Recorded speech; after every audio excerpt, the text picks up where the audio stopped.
Hello बच्चों, all well. Okay, तो बच्चों आज के इस क्लास में हम ट्रिग्नोमेट्री की 3 आइडेंटिटी जो बेसिक हैं उनके बारे में बात करने जा रहे हैं, जो कि आपके सिलेबस में भी हैं। बेसिकली आइडेंटिटी तो इसमें 3 से ज़्यादा होती हैं, पर चूंकि आपके सिलेबस में सिर्फ 3 है तो उन्हीं के बारे में बात करेंगे। उसमें भी मेनली आपकी जो पहली आइडेंटिटी है यही आपके सबसे ज़्यादा काम आने वाली है। और थोड़ी देर में जब तक कि लेक्चर ख़त्म होगा आप भी समझ पाएंगे कि ये बची हुई 2 आइडेंटिटी हैं, ये भी दरअसल कुछ नई नहीं हैं, ये इसी का एक डिफरेंट वर्जन है, कुछ नया नहीं है, ये दरअसल इसी के ये कहने का तरीका है। देखेंगे आगे। तो पहले आइडेंटिटी क्या है? Sine square theta plus cos square theta is equal to 1। दूसरी है 1 plus tan square theta is equal to sec square theta. और तीसरी है 1 plus cot square theta is equal to cosec square theta. तो हम 2 बातें देखेंगे, क्या वाकई में आइडेंटिटी 3 है या सिर्फ एक ही है। और इसके अलावा हम ये भी देखेंगे क्या वाकई में ये आइडेंटिटी कोई नई चीज़ है या ग्रेड 8 में जो आपने पाइथागोरस थ्योरम पढ़ी थी उसी का ही एक नया रूप है, एक नया वर्जन है, नया कहने का तरीका है। तो देखते हैं। तो बच्चों पाइथागोरस थ्योरम के लिए हमें किसकी ज़रूरत होती है? राइट एंगल ट्रायंगल की। जिस तरह से आप कहीं बाहर जाएंगे, विदेश जाएंगे तो आपको पासपोर्ट चाहिए, वीज़ा चाहिए, तो वैसे ही आपकी पाइथागोरस थ्योरम हर ट्रायंगल में एप्लीकेबल नहीं होती। उसके लिए प्री कंडीशन है कि आपका ट्रायंगल राइट एंगल ट्रायंगल होना चाहिए, और मैं इसका नाम दे देता हूँ PQR।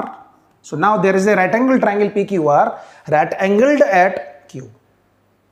तो अगर आप पाइथागोरस थ्योरम इसमें अप्लाई करेंगे तो क्या आएगा? पाइथागोरस थ्योरम कहती है राइट एंगल ट्रायंगल के अंदर जो लार्जेस्ट साइड है, मतलब हाइपोटेन्यूज, उसका स्क्वायर तो एक तरफ कर लो और बाकी दोनों साइड के स्क्वायर्स को ऐड करके दूसरी साइड रख लो, तो ये आपस में बराबर होते हैं। मतलब कहने का ये हुआ कि PR जो कि इसकी लार्जेस्ट साइड है, मतलब हाइपोटेन्यूज है, इसका square is equal to sum of squares of remaining 2 sides, and that is PQ square and RQ square. ये रही आपकी पाइथागोरस थ्योरम। अब इस पाइथागोरस थ्योरम को हम लेकर चल रहे हैं और देखेंगे कि ट्रिग्नोमेट्री की जो आइडेंटिटी की हम बात कर रहे थे, क्या वो कुछ नई चीज़ है या पाइथागोरस थ्योरम का ही एक नया कहने का तरीका है, मतलब उसको रिप्रेजेंट करने का एक नया तरीका है। देखते हैं। तो ये हमारे पास एक लेफ्ट हैंड साइड है, ये राइट हैंड साइड है, और अगर मैं इन दोनों साइड को सोच के देखिए PR स्क्वायर से डिवाइड कर दूं, जैसे आप कहीं पे कहते हैं एग्जाम्पल के तौर पर A plus B is equal to C। मैंने कहा dividing both sides by C, तो क्या हो जाएगा? A upon C plus B upon C is equal to C upon C, and what is that? That is equal to 1। तो क्या बन जाएगा? A upon C plus B upon C is equal to 1। बस यही काम यहां पर हम करने जा रहे हैं। देखिए कैसे।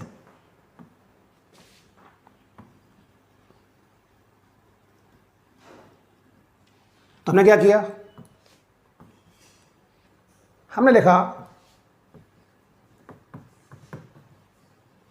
Dividing both sides by PR square कर देते हैं।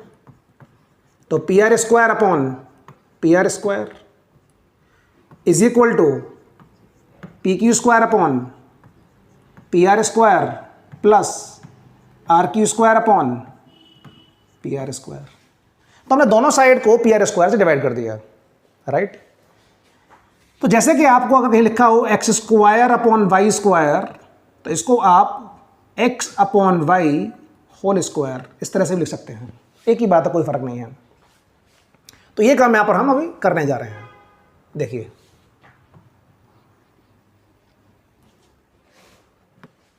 PR स्क्वायर से PR स्क्वायर कैंसिल आउट हो जाएगा, क्या बचेगा? 1। Implies that 1 is equal to, इसको लिखेंगे हम अब PQ अपॉन PR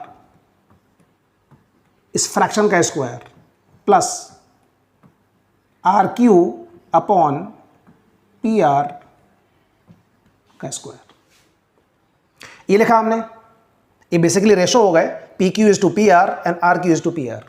अब अगर मैं इसको रेफरेंस एंगल मानूं, इस थीटा को रेफरेंस एंगल मानूं, तो PQ क्या है? Opposite side. RQ क्या है? Adjacent side. एंड PR क्या है? हाइपोटेन्यूज।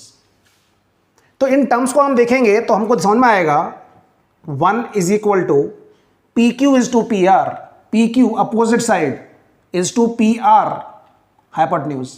इस एंगल को रेफरेंस एंगल मानते हुए अपोजिट साइड और हाइपोटेन्यूज का रेशो है ये, उसे हम क्या कहते हैं, साइन थीटा, और उसका क्या है, स्क्वायर। सो बेसिकली ये क्या बना आपके पास, sine theta square plus R Q is to P R, तो R Q is to P R, adjacent side is to hypotenuse, ये बना cos theta, cos theta square. तो हमारे पास क्या आया, sine theta squared plus cos theta squared is equal to 1। ये हमारी पहली आइडेंटिटी है। अब इसी को आप जो हमने लिखा है इस तरीके से, sign theta squared cos theta squared, या तो आप इसको ऐसे ही लिखें। अब दो तरीके इसको लिखने के थे आपके, कोई लिखता साइन थीटा स्क्वायर्ड और किसने लिखा साइन स्क्वायर थीटा। तो ये तो अपने आप में सही है, इसमें कोई कन्फ्यूजन नहीं है। आप बेसिकली साइन थीटा का स्क्वायर कर रहे हैं, what ever is the value of sine theta, आप उसको स्क्वायर कर रहे हैं। लेकिन यहाँ पर क्या हो रहा है, अगर आप इसको ऐसे लिखेंगे तो ये जो स्क्वायर है ये इस एंगल का हो रहा है, साइन थीटा का नहीं हो रहा है, वो कन्फ्यूजन क्रिएट करेगा। और यहाँ पर चूंकि साइन अपने आप में सिर्फ SIN साइन कुछ भी होता नहीं है, सिर्फ पाप होता है इंग्लिश में, SIN sin से मतलब पाप। तो यहाँ पर पाप का इस मैथ से कोई लेना देना फिलहाल नहीं है। तो ये साइन का वजूद सिर्फ तब है जब साथ में कोई एंगल, रेफरेंस एंगल लगा हुआ हो। तो सिर्फ आप साइन लिखेंगे SIN तो उसका कोई मतलब बचेगा नहीं। तो इसलिए यहाँ पर इसको हम साइन थीटा के स्क्वायर को साइन स्क्वायर थीटा भी लिख देते हैं कन्वीनियंस के लिए।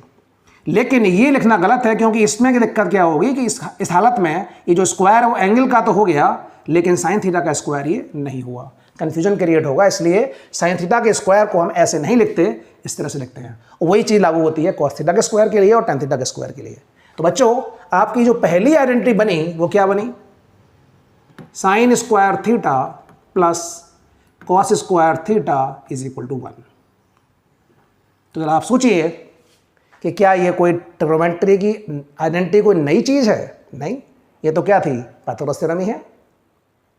अब बात करते हैं बची हुई दो आइडेंटिटी की, बहुत मज़ेदार चीज़ है। देखिए, हमने देखी थी पाइथागोरस थ्योरम के हिसाब से क्या निकल के आया था। मान लीजिए P Q R triangle reference angle हो गया। As per Pythagoras theorem P R squared is equal to P Q squared plus R Q squared. पिछली बार हमने क्या किया था, दोनों साइड को पी आर स्क्वायर से डिवाइड किया था, इससे डिवाइड किया था। इस बार पी क्यू स्क्वायर से कर देते हैं। तो dividing both sides by P Q square, तो क्या आएगा, P R squared upon P Q squared is equal to P Q squared upon P Q squared plus R Q squared upon P Q squared. तो बच्चों, जो हम जो square बोलते हैं ना, बेसिकली स्क्वायर नहीं होता है, वो स्क्वायर्ड होता है, जिसको लोग जनरली क्या बोलते हैं, स्क्वायर बोल देते हैं। जैसे एक्स स्क्वायर, एक्स स्क्वायर नहीं होता, वो एक्स स्क्वायर्ड होता है। खैर, आगे बढ़ते हैं। तो हमारे पास ये बना P R upon P Q whole squared is equal to, ये रह गया 1 and plus R Q upon P Q squared. अब इस एंगल थीटा को रेफरेंस मानते हुए आप देखेंगे, ये अपोजिट साइड है, ये एडजेसेंट साइड है, हाइपोटेन्यूज है। तो P R upon P Q क्या बचेगा, P R, this P R upon P Q, मतलब hypotenuse is to opposite. Hypotenuse तो ऊपर आ रहा है, अपोजिट नीचे आ रहा है। तो ये साइन थीटा का इनवर्स रेशो हो गया, मतलब कोसेक हो गया। तो implies that cosec square theta is equal to 1 plus R Q adjacent side is to P Q opposite side, tan theta का अपोजिट रेशो हो गया। तो बेसिकली ये बन गया आपके कॉट स्क्वायर थीटा। तो आपकी जो आइडेंटिटी बनी वो बनी 1 plus cot square theta is equal to cosec square theta. तो देखिए, आप कोई नई चीज़ नहीं है, पाइथागोरस थ्योरम का ही ये कहने का दूसरा तरीका है, एक दूसरा अंदाज है। अगली बार क्या करेंगे हम, अगर इसी पाइथागोरस थ्योरम में हमने एक बार इससे डिवाइड कर दिया, एक बार इससे डिवाइड कर दिया, एक बार करते हैं आर क्यू स्क्वायर से डिवाइड कर देते हैं दोनों साइड को, तो आपका रिजल्ट आ जाएगा, वो तीसरा वाला आ जाएगा 1 plus tan square theta is equal to sec square theta. तो बच्चों, आप देख रहे हैं, ये जो कहने के लिए 3 आइडेंटिटी आपकी बुक में दी हुई हैं, ये दरअसल तीनों आइडेंटिटी पाइथागोरस थ्योरम को कहने का ही एक दूसरा अंदाज है, दूसरा तरीका है, और कोई नई बात नहीं है। तो आपको समझ में आ गया होगा कि इनसे डरने की बिल्कुल ज़रूरत नहीं है, सिर्फ प्रैक्टिस करने की ज़रूरत है और समझने की ज़रूरत है। तो आपका जो 3 मार्क्स का क्वेश्चन बोर्ड एग्जाम में आने वाला है, आ सकता है, जो इस पर बेस्ड होगा, तो उसको आप बहुत आसानी से कर सकते हैं। तो बच्चों, आज के इस क्लास में बस इतना ही। अगली क्लास में कुछ नया टॉपिक के साथ इसी के कंटिन्यूएशन में फिर मिलेंगे। Till then, stay happy, stay healthy. जय हिंद।